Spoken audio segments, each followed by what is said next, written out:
I'm originally from Selma, Alabama. I was raised by my grandmother. My mom had me when she was very young.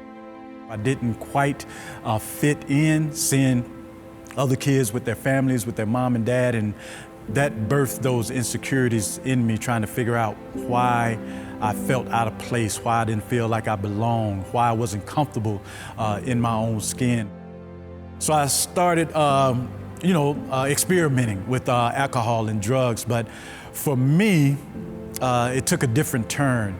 Just led into my life getting darker and darker and darker and darker, till it got to a point to where I found myself outside of my grandmother's home. I found myself sitting on her patio, contemplating taking my life. In the process of contemplating how I was gonna do that, I remembered something that my other grandmother used to always say to me when she saw the life I was living and going through what I was going through. She would always say to me, "Baby, you need to go to the Pacific Garden Mission. You can find Jesus at the Pacific Garden Mission." And I would always, brush her off and say, "Grandmother, I'm not going to no homeless shelter in Chicago. I don't know anybody in Chicago. I'm not going to a homeless shelter. I know things are bad, but they're not that bad."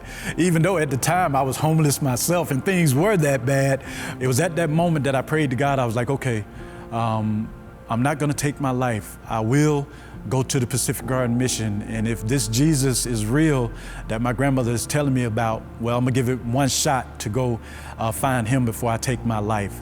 So when I went through the intake process, one of the workers of the staff at Pacific Garden Mission ushered me into this huge day room.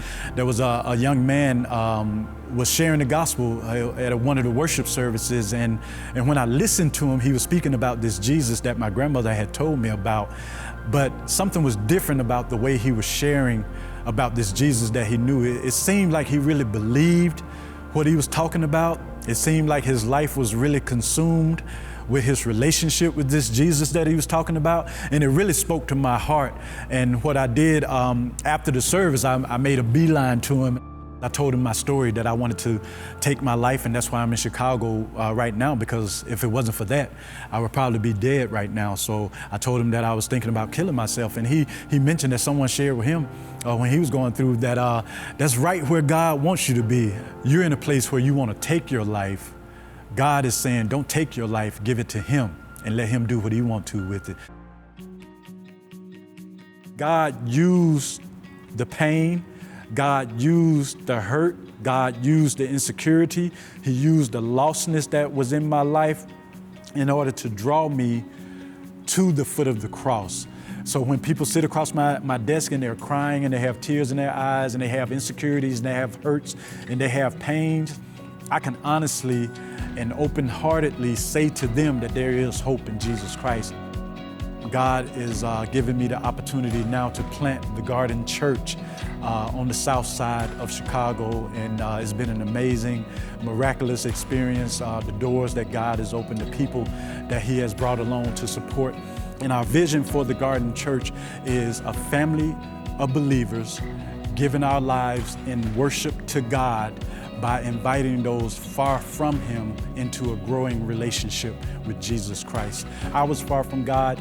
You think about those that's coming out of prisons, being far from God. You think about the single mother that's trying to raise her children on her own and feeling a sense of lostness, being far from God. You think about those that's struggling with addiction, substance abuse, alcohol abuse, definitely being far from God. And so we want to be a community of Christ followers that's reaching out to those who feel like they're far from God. So that's going to be the vision of the Garden Church.